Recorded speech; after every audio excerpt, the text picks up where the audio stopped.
Hello বন্ধুরা, আশা করি আপনারা ভালো আছেন। আমি আমার লাস্ট ভিডিওতে ডিসকাস করেছিলাম প্ল্যান বি কী হয় এবং প্ল্যান বি কেন প্রয়োজন, এই সব বিষয়গুলো নিয়ে আলোচনা করেছিলাম। এই ভিডিওতে আমি বিস্তারিত আলোচনা করব একটি গভর্নমেন্ট জব অ্যাসপিরেন্টের জন্য কি কি প্ল্যান বি হতে পারে এবং প্ল্যান বির কিছু আইডিয়া। ভিডিওটি শুরু করার আগে আমার একটি ছোট্ট ইন্ট্রোডাকশন। আমি কর্পোরেট জগতে 7 বছরের একটু বেশি সময় ধরে কাজ করেছি এবং আমি দুটো গভর্নমেন্ট চাকরির পরীক্ষা পাস করেছি। এক হলো পিএসসি মিসলেনিয়াস এবং দ্বিতীয়টি হলো পিএসসি ক্লার্কশিপ। আর একটি কথা আমি অ্যাড করব, প্ল্যান বি হিসাবে কিন্তু কোনো পকেট মানি ইনকামের জন্য নয়। প্ল্যান বি মানে একটি প্রপার কেরিয়ারের প্ল্যান করা উচিত, যা নিয়ে আপনারা বাকি জীবনটা এই কেরিয়ারের মাধ্যমে কাটাতে পারেন। তো প্ল্যান বি হিসাবে কেউ সুইগি, জোম্যাটো বা এইসব কাজ করলেও তারা কিছুদিন হয়তো পকেট মানি পাবে, কিন্তু তারা সাফিসিয়েন্ট ইনকাম করতে পারবে না, যেটা নিয়ে যাদের জীবন সচ্ছলের সাথে কাটতে পারে এবং তাদের কাছে কোনো ইকোনমিক প্রবলেম আসবে না। তো প্ল্যান বি মানে কোনো একটা বেটার ক্যারিয়ার অপশানের কথা ভাবা উচিত। যদি আপনারা কোনো পার্টিকুলার একটি এক্সামকে কেন্দ্র করে যদি আপনারা প্রিপারেশানটা করেছেন এবং প্রিপারেশান করতে গিয়ে মনে হলো যে একটি বিকল্প পরীক্ষাও আপনারা দিতে পারেন, যেমন সাপোজ আপনারা ডব্লিউবিসিএস প্রিপারেশান করছেন এবং বিসিএস প্রিপারেশান করতে গিয়ে দেখা যাচ্ছে যে আপনাদের ম্যাথস, রিজনিং এগুলোতে আপনাদের স্ট্রেংথ ভালো আছে, তখন আপনারা ব্যাংকিং বা এসএসসি সিজিএল, এসএসসি সিএইচএসএল এইসব পরীক্ষাগুলোও দিতে পারেন। এগুলো তুলনামূলকভাবে ম্যাথস এবং রিজনিংয়ের জোর একটু বেশি থাকে। কিংবা এটাও দেখা যেতে পারে, সাপোজ আপনারা ব্যাংকিং কিংবা এসএসসির প্রিপারেশান করছেন এবং তাতে দেখা যাবে যে আপনাদের হয়তো জিএস আপনারা ভালো পাচ্ছেন এবং ম্যাথস আর রিজনিংয়ের তুলনায় জিএস একটু যদি আপনাদের বেটার মনে হয় যে প্রিপারেশান করতে গিয়ে, তখন আপনারা এই ডব্লিউবিসিএস কিংবা মিসলেনিয়াস এইসব এক্সামগুলো আপনারা দিতে পারেন। পিএসসির অন্যান্য পরীক্ষাগুলো সেগুলো আপনারা সহজে ক্লিয়ার করতে পারবেন।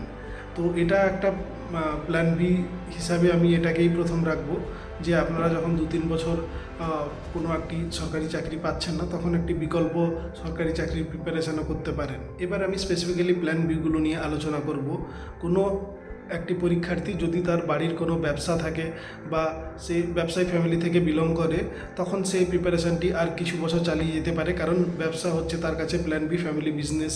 সে কোনো না কোনো দিন হয়তো যদি সে চাকরিটি না পায়, সে সেই ব্যবসা করে তার বাকি জীবন সে চালিয়ে নিতে পারবে। বাকি যে সমস্ত ক্যান্ডিডেট রয়েছে তাদের ব্যবসা বাণিজ্যিক বা কোনো বিজনেস ফ্যামিলি থেকে তারা বিলং করে না, তাদের জন্য প্ল্যান বি মানে যে কোনো একটি চাকরি বা যে কোনো একটি ইনকামের সূত্র বার করা। সেক্ষেত্রে প্রথম তাকে করতে হবে, তাকে নিজেকে একটু এক্সপ্লোর করা উচিত, তার কী কী প্যাশান আছে। সাপোজ কেউ যদি মিউজিক বা ডান্স কিংবা বডি বিল্ডিং ভালোবাসে, তো সেই সমস্ত বিষয়ে কোনো সার্টিফিকেশান করে সে সমস্ত বিষয়ে যদি কোনো চাকরি পাওয়া যায় সেসব দেখা, বা ইত্যাদি যে সমস্ত স্কিলগুলি আছে। সাপোজ আপনি বডি বিল্ডিংয়ে আপনি কিছু সার্টিফিকেশান করতে পারেন, যারা বডি বিল্ডিং করেন, বা নিউট্রিশনে কিছু সার্টিফিকেশান করতে পারেন। তো আপনারা বিভিন্ন জিমন্যাসিয়াম বা অনলাইন বিভিন্ন প্ল্যাটফর্মে চাকরি করতে পারেন। মোটামুটি সমস্ত চাকরি প্রার্থী যারা সরকারি চাকরি পরীক্ষা দিতে আসে, বেশিরভাগ চাকরি প্রার্থী গ্র্যাজুয়েশন ডিগ্রি কমপ্লিট করে আসে।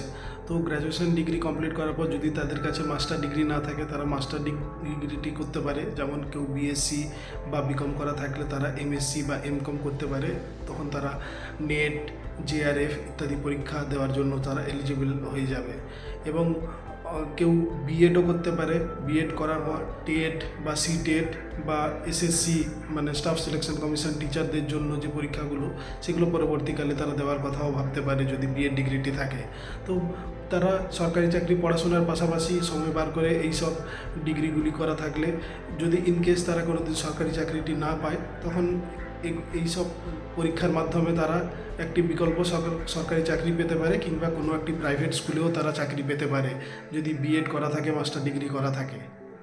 যে সমস্ত পরীক্ষার্থীরা আর্থিকভাবে একটু সচ্ছল, তারা প্রফেশনাল ডিগ্রি যেমন এমবিএ, এমসিএ এইসব ডিগ্রি করার কথাও ভাবতে পারে। এমবিএর কিছু ডিগ্রি হয় তারা অনলাইনে করায়।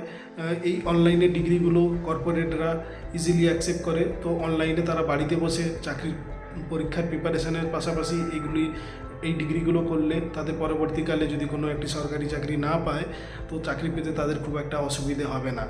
তো এই ডিগ্রিগুলো করে রাখলে তাদের জন্য খুবই ভালো হবে। এমবিএ করার জন্য আপনারা ক্যাট, জ্যাট, ম্যাট জিম্যাট ইত্যাদি পরীক্ষার প্রিপারেশান নিয়ে আপনারা এই পরীক্ষাগুলি দিতে পারেন। এই পরীক্ষার প্রিপারেশানের জন্য বেশি এফোর্ট দেওয়ার দরকার নেই, জাস্ট আপনারা এক্সাম দিলে কোনো একটি কলেজ আপনারা পেয়ে যাবেন। যে সমস্ত ক্যান্ডিডেটরা মাস্টার ডিগ্রি করতে ইচ্ছুক না, তারা পড়াশোনার পাশাপাশি কোনো একটি ট্রেন্ডিং স্কিল সেট যেমন data analyst, business analyst, AI, coding, cloud computing, internet security ইত্যাদি কোর্সগুলি যদি চাকরি পরীক্ষার পাশাপাশি তাদের এই কোর্সগুলি করা থাকে, তখন পরবর্তীকালে তাদের চাকরি পেতে খুব একটা অসুবিধা হবে না। কর্পোরেট কোম্পানিগুলি যেমন টিসিএস, আইবিএম, কগনিজেন্ট, অ্যাক্সেঞ্চার এইসব স্কিল থাকলে তারা পরবর্তীকালে ফ্রেশার হিসাবে খুব সহজেই একটি চাকরি পেতে পারে। যে সমস্ত ক্যান্ডিডেটরা 2-3 বছর প্রিপারেশান পর তারা বাড়ি থেকে ইকোনমিক সাপোর্টটা পাচ্ছে না, তারা সরকারি চাকরি প্রিপারেশানটি কন্টিনিউ করতে চায় এবং তারা একটি এমন ব্যাকআপ হিসাবে রাখতে চায় যে ইনকেস তারা সরকারি চাকরিটি পেল না, তারা ফিউচারে তাদের জীবিকা অর্জনের জন্য যেন অসুবিধে না হয়, সেক্ষেত্রে তারা একটা ব্যাকআপ চাকরি হিসাবে তারা যদি প্রিপারেশানটা কিছু এগিয়ে থাকে, তখন সেক্ষেত্রে তারা আইটি সেক্টরে বিপিএস বা বিপিও চাকরিগুলি নিতে পারে। চাকরিগুলো 8-10 ঘন্টা কাজ হলেও তখন বাকি সময় তারা প্রিপারেশান করে তারা সরকারি চাকরি সাফল্য পেতে পারে। কারণ যদি একটি তাদের ইনকাম থাকে, তখন তাদের পড়াশোনায় মনও বসবে এবং তারা বাড়িতেও ফিনান্সিয়ালি সাপোর্ট করতে পারবে, পরিবারেরও বার্ডেন হয়ে থাকবে না। বিপিএস বা বিপিও চাকরির জন্য তারা কগনিজেন্ট, অ্যাক্সেঞ্চার, টিসিএস, আইবিএম ইত্যাদি কোম্পানিগুলোর ওয়েবসাইট বা naukri.com তারা দেখতে পারে। যদি কোনো ওপেনিং হয়, তারা ওয়াক ইন ইন্টারভিউগুলো দিলে তারা চাকরিটি পেয়ে যেতে পারে। এছাড়াও চাকরি পরীক্ষার পাশাপাশি টিসিএস, এনকিউটি, এমক্যাট ইত্যাদি পরীক্ষাগুলো দিলে তারা বিভিন্ন কোম্পানি থেকে তারা কোনো একটি কাজের ইন্টারভিউর কল পেতে পারে। যদি এমক্যাট বা টিসিএস, এনকিউটি, ইলিটমাস ইত্যাদি পরীক্ষাগুলি যদি তাদের স্কোর ভালো থাকে, তখন তারাও একটি প্রাইভেট কোম্পানিতে চাকরি পেতে পারে। এই পরীক্ষার সিলেবাসগুলি অনেকটা ব্যাংকিং কিংবা এসএসসি সিলেবাসের মতো, কিন্তু ডব্লিউবিসিএস অ্যাসপিরেন্টরা আরামসে এই পরীক্ষাগুলো দিতে পারে। তাদের জন্য একটু ম্যাথস আর রিজনিং প্র্যাকটিস করে রাখতে হবে। তো এগুলোই একটি তাদের অপশান হতে পারে, প্ল্যান বি হিসাবে তারা এগুলোকেও দেখতে পারে। এছাড়াও কিছু ক্যান্ডিডেট যারা কোনো বাড়তি পড়াশোনা চাকরি পরীক্ষার পাশাপাশি কোনো পড়াশোনা করতে চাইছে না, তারা মনোযোগ সহকারে সরকারি চাকরির প্রিপারেশানটি আরও 1-2 বছর চালিয়ে যেতে চায়, তারা এন্টারপ্রেনারশিপ কোনো একটি ব্যবসার প্ল্যান করে রাখতে পারে। ইনকেস তাদের এই চাকরিটি হলো না, তো 5-6 বছর 7 বছর পর তারা কোনো একটি ব্যবসা শুরু করতে পারে।